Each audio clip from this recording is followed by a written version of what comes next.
오늘 말씀을 나누겠습니다. 오늘 말씀은 방주로 들어가다라는 제목으로 창세기 7장 중에서 1에서 5절 중심으로 주님의 말씀, 주님의 은혜 나누고자 합니다. 본문 말씀 함께 합독하시겠습니다. 시작.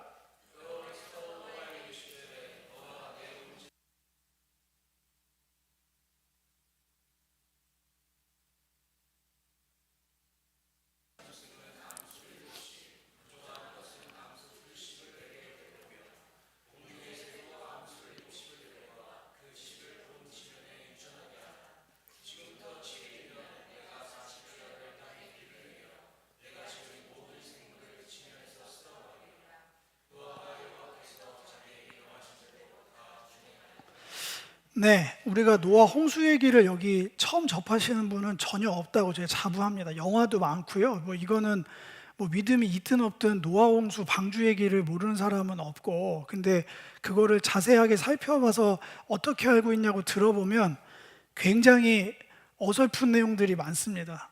산 꼭대기에 방주를 지었다느니 전혀 근거도 없는, 성경에 나오지도 않고 비상식적인 이야기들로 가득 차 있거든요. 그래서 방주진 얘기까지는 지난 시간까지 6장으로 그건 익숙한데, 이제 7, 8장 얘기는 놓치는 부분이 굉장히 많아요. 근데 이 안에도 어마어마한 보석 같은 전 메시지가 담겨 있다고 믿습니다. 시간이 부족한 관계로 골자만 말씀을 드릴게요. 7장을 보면은 같은 얘기가 이렇게 자세하게 얘기할 필요가 있나 싶을 정도로 반복이 됩니다. 승선일지라고 제가 제목을 붙인 것처럼 승선하기까지, 방주의 문이 닫히기까지의 과정을 굉장히 느린 호흡으로 날짜까지 표기해 가면서 적어놨어요, 성경에. 7장 11절 이렇게 보면 노아가 600세 되던 해 둘째 달 곧 그 달 열 일의 날이라, 이렇게까지 표기를 해놨다는 건 의도가 분명하겠죠. 반드시 기억하라는 거겠죠. 반드시 그 날짜가 언제인지 기억하라는 그런 단순한 얘기가 아니겠죠. 제가 느누이 얘기하지만 창세기 1장부터 11장까지를 원역사라고 많이 들으셨을 거예요. 그게 멀 원자도 되지만 근원 원자도 돼요. 성경을 앞으로 읽어가면서 이 패턴, 이 상황들을 그림 도식으로 가지고 보라는 거거든요. 디렉션 하는 거예요. 보고 읽고 싶은 대로 읽고 그러지 말고, 우연으로 발생되는 이스라엘 역사가 아니고 예수님 오시는 게 아니고 이 전체 맥락 안에서의 이 방향성을 제시해 주는 거라고 해가지고 책도 그렇게 많이 나오고 잊을만 하면 한 번씩 목사님들이 설교를 하는 이유가 거기에 있어요. 오늘 창세기 7장도 마찬가지입니다. 가만히 보면 여기에도 이제 이 하나 생생하게 심판 속에서도 세상의 어떠함에도 불구하고 구원하시는 하나님의 패턴, 의도를 읽어낼 의무가 우리에게 있어요. 성경을 계속 읽는 우리에게. 자, 그렇게 해서 좀 생각을 해보면 약속을 믿고 승선하기 전날까지의 정말 어마어마한 신앙 여정을 우리가 눈으로 본 적은 없지만 이미 들어 알고 있습니다. 노아 하면 방주 딱 떠오르죠. 방주를 짓는 세월에 노아가 있습니다. 그 신앙생활이 있어요. 하나님과 함께 동행하고 동역하는 신앙 여정의 의미가 있을 겁니다. 그 의미는 이런 겁니다. 약속만 있었어요. 창세기 6장 18에서 21절에 내가 약속하면서 말하니까 방주를 지어, 그 어느 날 심판이 올 거니까 그때 너희들은 보존할 테니까 먹을 거 준비하면서 방주를 지어라. 눈에 보이는 거 하나도 없습니다. 그냥 우리처럼 똑같이 말씀의 언약만 믿고 100년입니다. 100년.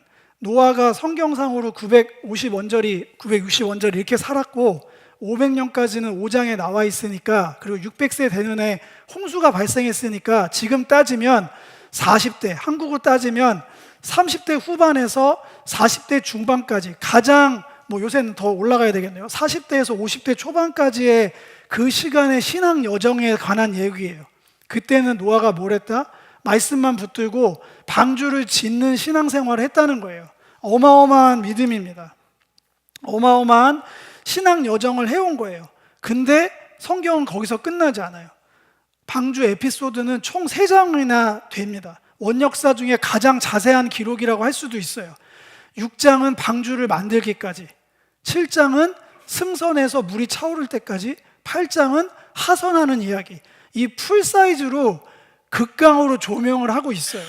그냥 홍수가 나서 사람들이 다 죽었대, 노아는 살아났대, 새 땅에서 살아갔대, 이렇게 단순 도식으로 처리하면 안 됩니다. 그 각각의 여정 안에 하나님이 담아놓으신, 저는 신앙의 깊이가 있다고 생각하고 그 위주로 나누고 있습니다.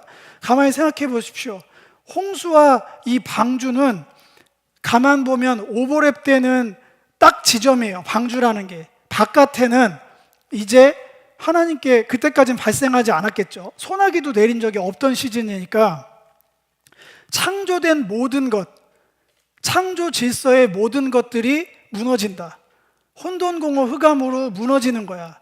적용으로 미리 말씀을 드리면 세파, 세상 풍파, 세상의 여파, 나에게 영향력이 하나님의 질서 말고 다른 영향력으로 가득하게 될 거야 라고 얘기를 하고 있는 거예요. 그건 하나님 보시기엔 타락이자 무너지는 거죠. 하나님의 질서 체계가 아닌 다른 시스템으로 가득 차지는 거니까. 역창조의 코드가 가득 담겨 있거든요. 잘 읽어보면 창세기 1장의 언어가 그대로 복사해서 붙여넣기 되고, 물이 빠지고 새 땅이 이어지는 것도 마찬가지입니다.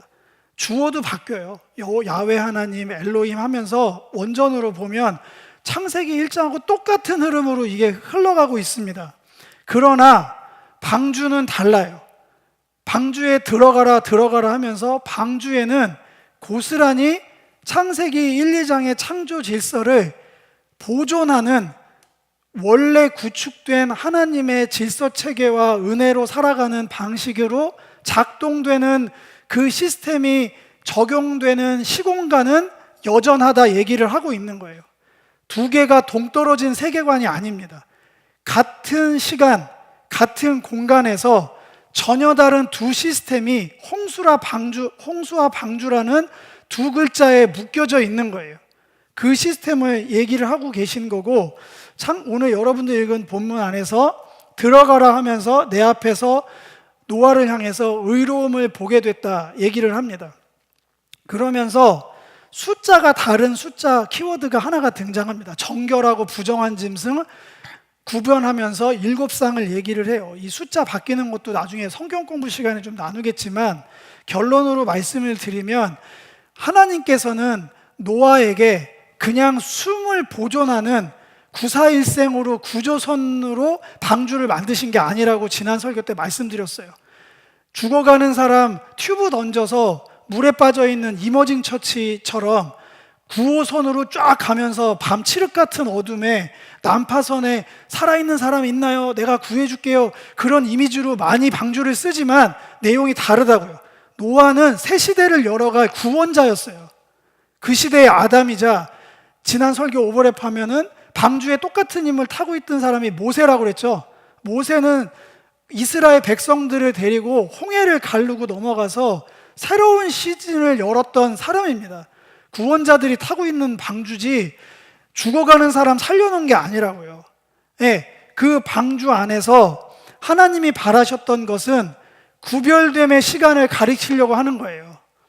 앞에 100년은 눈에 보이지 않은 믿음으로 순종하는 삶으로 인도하셨다면, 하나님의 동행하는 방식이, 이제 승선일지 통해서 방주에서의 특별한 시간은 1차적으로는 무엇이냐면 예배적인 삶, 예배자로 구별되는 삶, 정결한, 이 배 안에서 예배를 드리진 않았을 거예요. 배 안에서 불 피고 정결한 짐승을 제단에서 드리는 얘기는 성경에 없어요. 상상도 하지 마세요. 불가능한 얘기예요. 그때는 율법의 시대가 아니었기 때문에 정결하고 부정한 것이 통용되지 않는 시대 얘기고, 제사법을 얘기하신 게 아님에도 불구하고 이것은 제사용이 아니라 노아를 바라보는, 노아에게 향한 하나님의 신앙 여정의 스텝 2 같은 거예요. 열심히 믿음으로 열과 성을 다해서 하나님께 순종으로 나가는 시즌도 있지만, 그것으로 신앙 여정이 멈추지 않고 이제 방주의 승선함으로 인해서 하나님께서 이전과는 전혀 다른 신앙의 여정을 시작하겠다, 그런 의지를 바라보시면서 문을 닫는 거예요. 그 문을 닫음으로 세상 풍파는 방주 안으로 절대로 못 들어옵니다.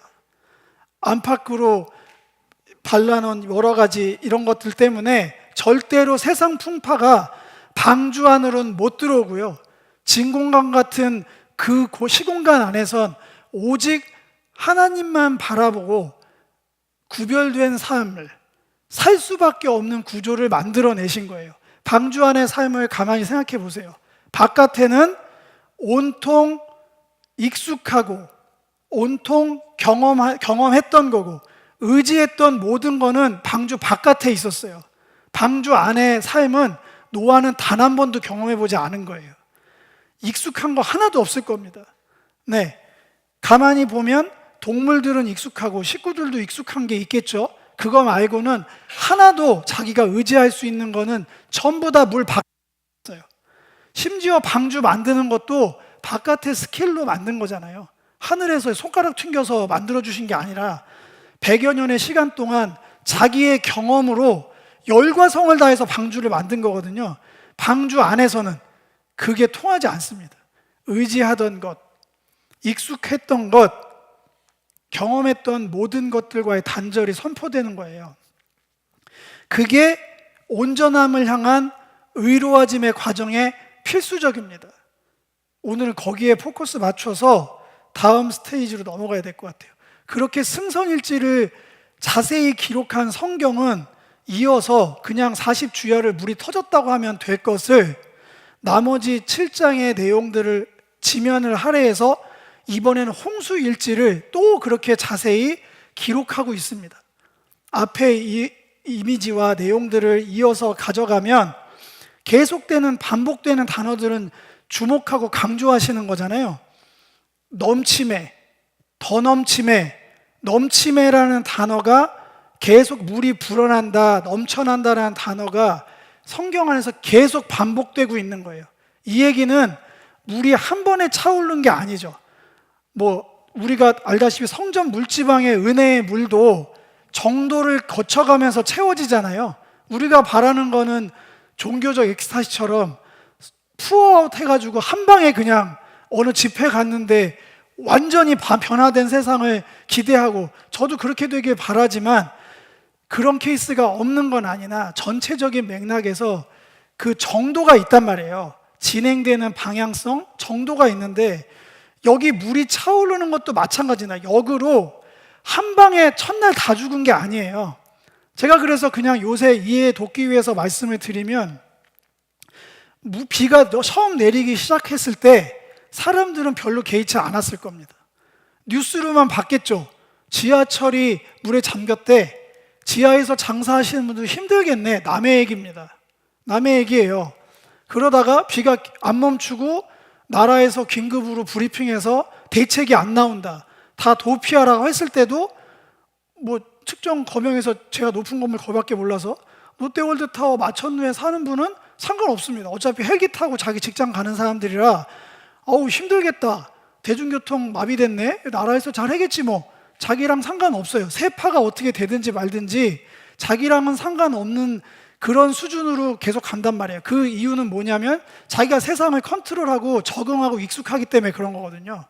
한 번도 경험해보지 않은 거를 경험해본 적이 없어요. 근데 성경은 뭐라고 얘기하면 물이 계속 넘쳐나고 넘쳐나서 결국엔 뭐냐면 성경 표현적으로 따지면 기식하는 모든 사람이 죽을 때까지 이어졌다는 거예요. 처음에는 세상 풍파가 만만하죠. 내가 컨트롤할 수 있을 때는 누릴 수 있어요. 적당히 하고 놓고 피해가고 누리고 즐기고 하는 거지만 어라 이거 봐라 하다가 다 죽는다는 얘기거든요. 제가 이렇게 비유를 하는 이유가 있습니다. 예수님께서 이 약 150일간의 홍수일지 여기 안에서 구분된 두 개의 키워드가 있어요. 물이 늘어남에 따라 물에 완전히 쓸려나가는 모든 사람과 극명하게 대비되는 물 가운데 남아있는 방주 안에 남아있음으로 창세기 7장은 끝나거든요. 쓸려감과 남아있음으로 결론이 나는 거예요. 창세기 7장은 물이라는 공통분모를 통해서 누군가는 쓸려나가고 똑같은 물을 홍수라는 물을 통해서 누군가는 남아있습니다. 예, 누군가 남아 있어요. 그거를 예수님이 비유로 갖고 와서 말씀하신 게 우리가 이미 알고 있는 본문이에요. 마태복음 24장 37에서 42절. 처음 보는 본문은 아닐 겁니다. 우리가 휴거라는 본문으로 이걸 많이 쓰지만 휴거랑은 아무 상관없는 본문이에요. 이거는 이 배경을 가지고 이걸 보면 눈에 보여요. 이게 뭔 얘기인지. 예수님이 노아 홍수 때랑 인자에 임하는 때다 같다 그러면서 남자 두 명이 반일하고 있을 때, 그러니까 원래 하던 직장 생활을 하고 있는 일상, 여자 두 명이 집안일을 하고 있는 일상을 비유로 갖고 오면서 그날에 어떻게 비유했냐면 둘 중 하나는 쓸려가고 둘 중에 하나는 남게 될 거야. 딱 홍수 일지에 있는 내용을 갖고 오신 거예요. 휴거된다, 뭐 레프트 비하인드 그 영화 아직도 잔상이 남아있어서 막 그 비행기 기장이 갑자기 하나님이 데려가셔서 막 비행기가 막 환란이 일어나고, 그냥 작가적 상상이에요. 작가적 상상이고, 이 비유는 여기 제가 만든 게 아니라 노아 홍수 얘기를 하고 계시잖아요. 같은 물인데 쓸려가고 쓸려가지 않음, 남아있는 그거에 대한 강조입니다. 방주를 건조한 100년도 굉장히 중요하지만 노아 인생에서 더 긴 지면을 할애돼서 나온 건 노아 인생의 7, 8장의 내용이에요. 7, 8장. 홍수가 메인스트림이 아니라고. 방주에서 생활한 1년은 너무나 특별한 노아에게 있어서는 바꿀 수 없는 1년입니다. 가만히 상상을 해보세요. 방주 안에 있는 노아로 여러분들이 인생이 빗대져 보세요. 방주에서 생활이 칠흑 같은 어둠 속에, 세상은 물로 가득 차고 어디로 가야 될지도 모르는, 엔진도 없고 돛도 없는 배였으니까 정처 없이 떠다니는 돛담배 같은 인생으로 노아의 1년을 바라보신다면 여러분들 빵점입니다. 빵점이에요. 세상 기준으로 방주를 바라보신 거죠. 외부자 시선으로. 딱 그 슬롯은 뭘까요? 그림으로 보는 거잖아요. 방주 그림을 누가 영적으로 그리면 제가 그렇게 그릴 것 같아요. 롤이 일어나는 파도 위에 배 하나가 둥둥 떠다니고, 좀 영적인 그림이니까 스팟라이트처럼 하나님의 은혜의 빗줄기가 차오를 통해서 비춰지는 그림, 그게 맞는데 그거는 외부자적 시선이잖아요. 남의 시선이잖아요. 죽은 사람들, 바깥에서 쓸려 나간 사람들이 보는 시선이고, 노아는 그 시선으로 저는 살지 않았다고 자부합니다. 다 그 말씀드렸잖아요. 노아가 생활했던 그 방주 안에는 하나님의 창조 질서 시스템이 그대로 녹아져 들어와 있어요. 각기 종류대로 태우셨습니다. 의로운 제사장 훈련을 받는, 성결하게 구별되는 훈련을 받고 있는 노아와 홍수 이후 시대를 열어갈 아담들이 타고 있었어요. 그 창조 질서를 무너뜨리시는 가운데도 하나님은 자신이 세워놓은 구원 계획, 창조를 향한 완성의 계획을 노아와 그 8식구, 그 안에 삼라만상을 그대로 압축해서 모든 세파 가운데도 그 어떠한 세파도 건드릴 수 없는 아주 특별한 시공간을 만들어내신 거예요. 제가 왜 이렇게 자신 있게 얘기할까요? 이 다음 주에 얘기할 8장을 보면 노아가 만약에 노을이 일어나는 어둠 가운데 어디로 갈지 모르는, 이거 언제 끝나, 이렇게 살았다면 그 끝에는 뭐가 나와야 기록되어 있는지 맞냐면, 물이 빠지자마자 문을 열고 뛰쳐나갔어야지 맞습니다. 야, 이 무질서 동물 냄새나고 맨날 밥 먹이고 얼마나 지옥 같은 1년이겠어요. 앞에 보이는 건 하나도 없지. 의지하고 있는, 경험할 수 있는 거 아무것도 안 통하지. 부모, 자식, 자녀들은, 아내들은 계속 잔소리해야 돼. 우리 언제까지 이거 해야 되냐. 감사는 온데간데 없고. 이렇게 만약에 지옥 같은 1년을 보냈다면, 새 보내고 해서 땅이 마른 걸 아는 순간 문을 박차고 부셔서 그냥 뛰쳐나갔을 거라고요. 근데 가만히 보면 안 나갔어요. 나가라고 할 때까지. 1년 동안 노아는 그 시공간 안에서 주님과 동행하는 삶의 방식을 체득한 거예요. 나가는 게 목적이 아니에요. 방주에서 나가는 게 목적이 아니고, 방주에서 어떤 경험을 쌓느냐가, 그게 중요한 거예요. 이 방주 이야기, 하나님의 창조 질서 속에서 주님과 동행하는 삶을 배우는 이 시간의 이야기를 베드로전서 3장 20에서 21절은 굉장히 어렵게 써놨습니다. 한번 읽어볼까요? 시작.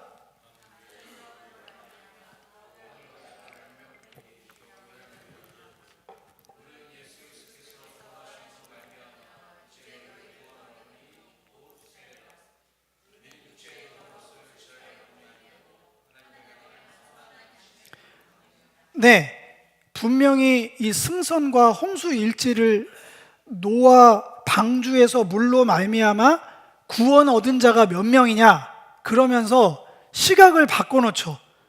방주 홍수 심판이 아니라 앞에는 심판회가 있습니다. 근데 방점을 뒤에다 둔 거예요. 그러면서 이 과정을 신약의 개념으로 교회 생활을 하고 있는 우리가 알아들으라고 베드로 사도가 얘기를 해준 걸 보면 뭐라고 하냐면 이 물에서 남겨짐은 그 의미가 곧 세례다. 우리가 세례받는다, 세례식하는 그 세례의 참된 의미를 다른 여러 가지 방주의 세파로부터 남겨진 자들의 삶으로 빗댄 거예요. 세례받은 그리스도의 부활로 말미암아 물은 너희를 구원하는 편이 곧 세례다. 이는 육체의 더러운 것, 그런 습관 하나 바꾸는 거, 주일날 이 시간에 예배 나오는 거 대신에 TV 보는 것 때문에 오는 거, 이런 얘기가 아니라 육체의 어떠함을 씻어내는 습관의 변화 정도가 아니라 뭐라고 표현했냐면 그걸 제거해 버림 수준이 아니라 하나님을 향한 선한 양심의 간구다. 선한 양심의 요청이다. 선한 양심의 기도다. 이거 집에 가서 번역본 다 찾아보시고 인터넷 찾아보세요. 어마어마하게 어렵습니다. 이거 제대로 해석하는 거. 베드로서 다 뒤져야 되는 상황이에요. 선한 양심의 간구다. 이게 도대체 무슨 얘기일까요? 저희는 개역개정 성경을 보잖아요. 개역 한글 성경, 어르신들은 더 익숙한 개역 한글 성경으로 보면 이렇게 표현되어 있어요. 이거를 하나님을 향한 선한 양심의 찾아감이다. 굉장히 더 저는 신앙적으로 표현했다고 생각해요. 이걸 굉장히 의역을 한 건데 저는 그 표현이 더 많은 함의를 가지고 있다고 생각합니다. 하나님을 향한, 원색적으로 번역하면 전 이 정도 갖고 안 돼요.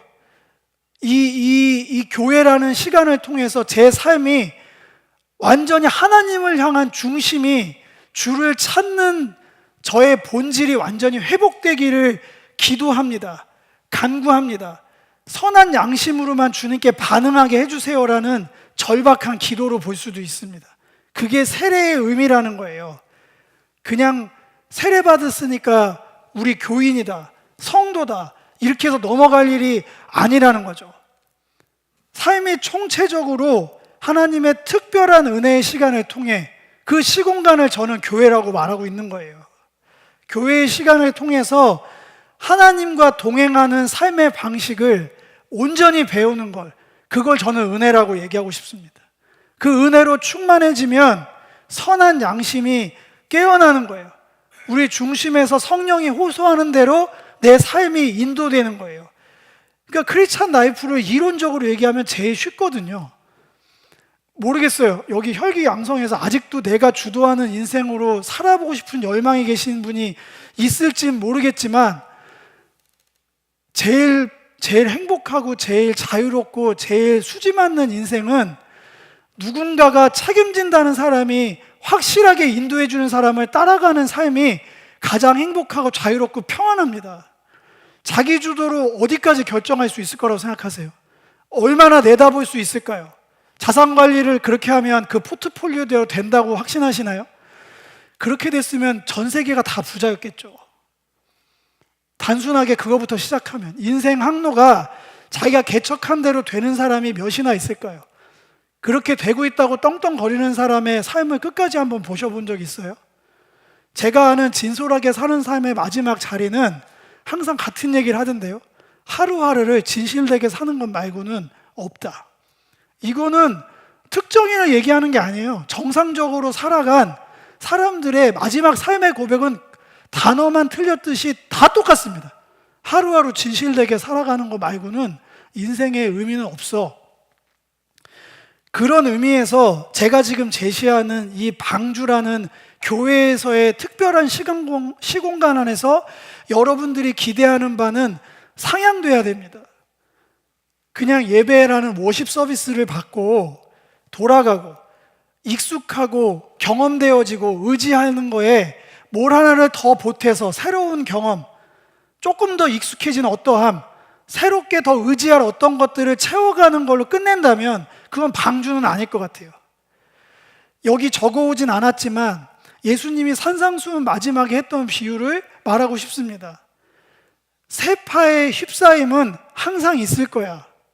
중요한 건 세파를 피해 다니는 게 아니고 어디다 집을 짓느냐일 거야. 모래 위에 집 지면 소용없어. 다 휩쓸려 나가더라.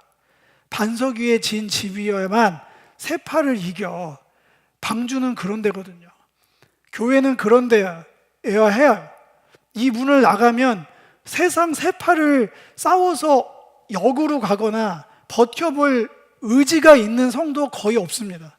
어떻게 하면 시류를 타고 가서 그 종착지가 파라다이스 같이 노후 대책이 되는 데가 될까?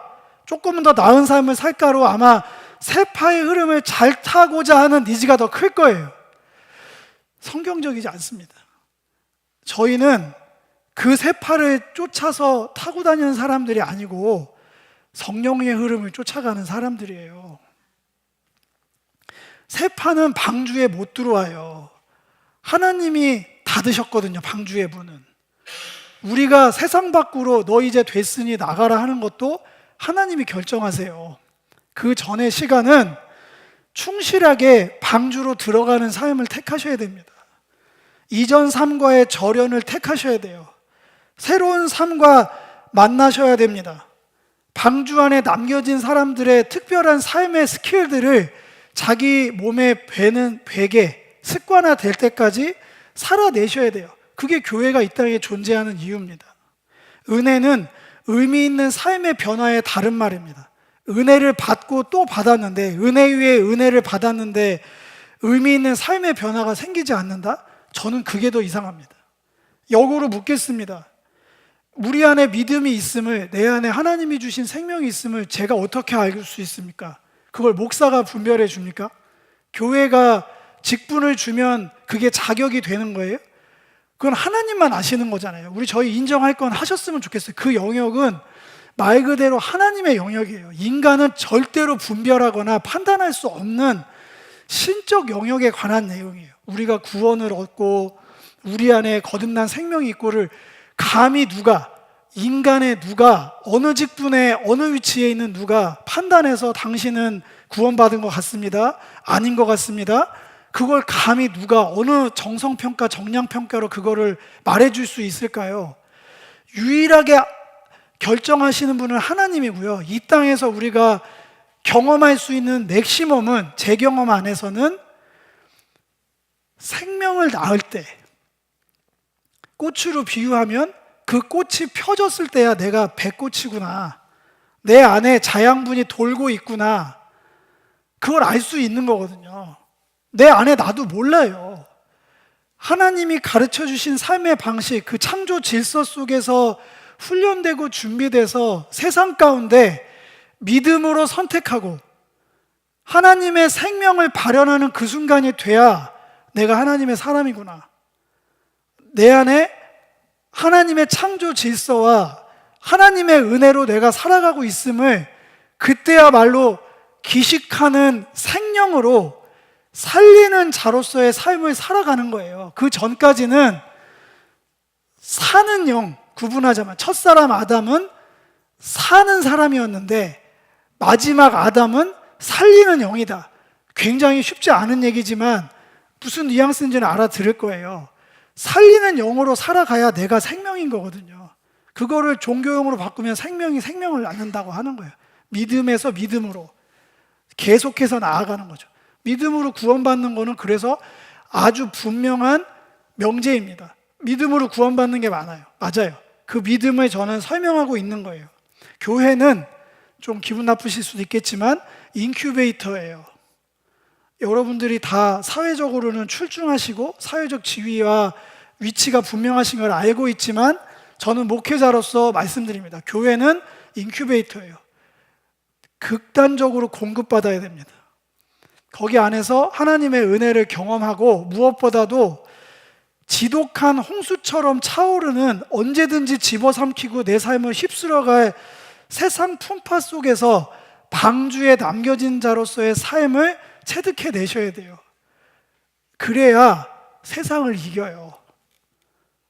세상하고 싸운다는 게 뭐 이 영역에서 한번 해보자 이런 게 아니고요. 원래 그 이니셔티브 주도권은 세상을 만드시고 사람의 형상을 하나님의 형상으로 만드셨을 때 가장 첫 장에 기록된 거예요.